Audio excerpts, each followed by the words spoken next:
Topic is what do you mean by law of conservation of charge. Law of conservation of charge से हम क्या समझते हैं, चलो इसकी डेफिनेशन में देखते हैं। फर्स्ट ऑफ ऑल आपको ध्यान रखना है, फिजिक्स में कोई भी टॉपिक स्टार्ट करो आप, ठीक है, उसमें आपको ध्यान रखना है कि कोई भी टॉपिक स्टार्ट करने से पहले उसकी हेडिंग बनाना बहुत ज़रूरी है, ठीक है, क्योंकि हेडिंग बनाने से आपका टीचर या फिर एग्जामिनर आपका पेपर या फिर टेस्ट चेक करता है ना, तो उसके ऊपर बहुत अच्छा इंप्रेशन जाता है। तो चलो स्टार्ट करते हैं।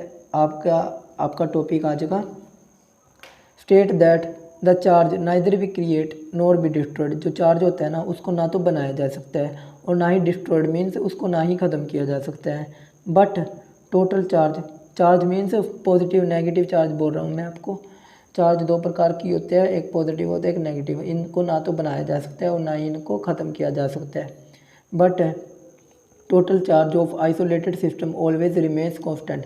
लेकिन जो टोटल चार्ज होता है ना, सारे के सारे चार्ज, कोई भी चार्ज हो, सारे के सारे isolated system means close system, close system में आइसोलेटेड सिस्टम में ये सब के सब रिमेन्स कांस्टेंट रहते हैं, ठीक है। ये सारे के सारे आइसोलेटेड सिस्टम में कांस्टेंट रहते हैं and can be transfer from one object to another object. लेकिन पर इसको चार्ज जो होते हैं ना उसको ना तो बनाया जा सकता है और ना ही डिस्ट्रॉयड किया जा सकता है, बट लेकिन इनको एक ऑब्जेक्ट से दूसरे ऑब्जेक्ट में ईजिली ट्रांसफ़र किया जा सकता है, बट इनको बनाया नहीं जा सकता। ये ध्यान रखना आप भी। चार्ज जो होते हैं ना उनको क्रिएट भी नहीं किया जा सकता एंड डिस्ट्रॉयड भी नहीं किया जा सकता, बट इनको एक ऑब्जेक्ट से दूसरे ऑब्जेक्ट में ईजिली ट्रांसफ़र किया जा सकता है।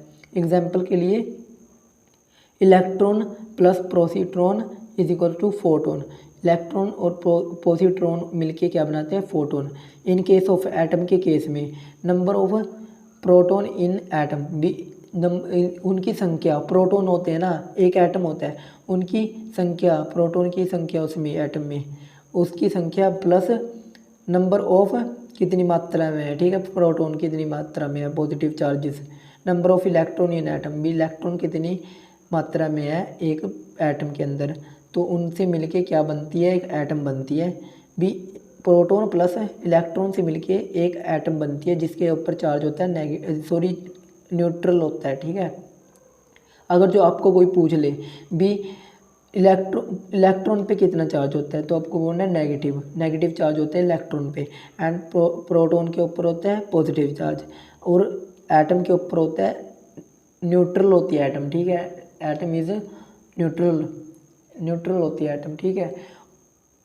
आई होप कि आपको ये आज का आर्टिकल समझ में आया होगा।